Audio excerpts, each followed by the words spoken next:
위메이드가 가상화폐 위믹스의 두 번째 상장 폐지 결정에 반발하며 디지털 자산거래소 공동협의체와 본격적인 법정 분쟁에 들어갔습니다. 법원이 그간 닥사의 자율규제 기능을 인정해온 만큼 위메이드의 주장은 받아들여지기 어려울 것이란 관측이 나오는데요. 그럼에도 위메이드가 이 같은 법적 대응에 나서는 건 책임 소재를 회피하기 위해서란 분석입니다. 이수빈 기자입니다. 위메이드가 가상화폐 위믹스의 두 번째 상장 폐지 결정에 닥사와 법적 공방에 들어갔습니다. 위메이드는 지난 9일 서울중앙지방법원에 닥사 소속 4개 거래소를 상대로 거래 지원 종료 효력 정지를 구하는 가처분 신청을 냈습니다.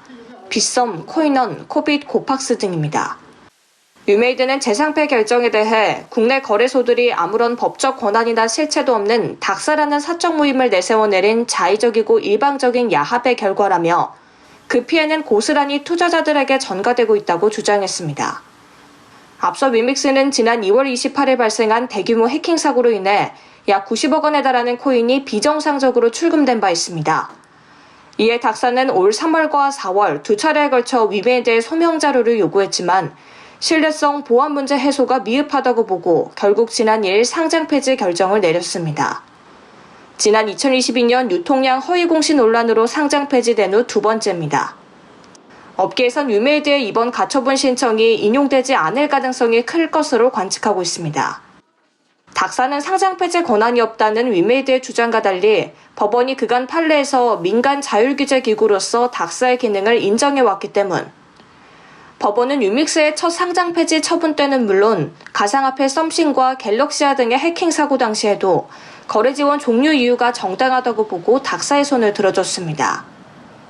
업계에선 위메이드가 승산 없어 보이는 법적 대응에 나서는 건 책임 소재를 회피하기 위해서란 분석이 나옵니다. 잘못한 것을 인정할 경우 박관우 현 대표가 책임을 떠안을 수 있는 만큼 닥사의 책임을 돌리고 있다는 겁니다.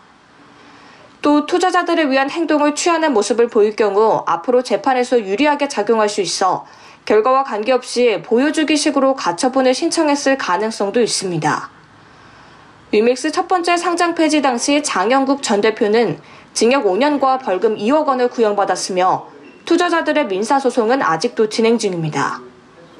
이대로 가처분 신청이 받아들여지지 않을 경우 박관우 현 대표 역시 이 같은 책임을 피하기 어려울 것이란 관측입니다.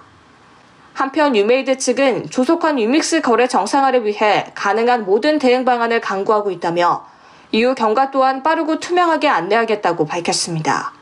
서울경제TV 이수빈입니다.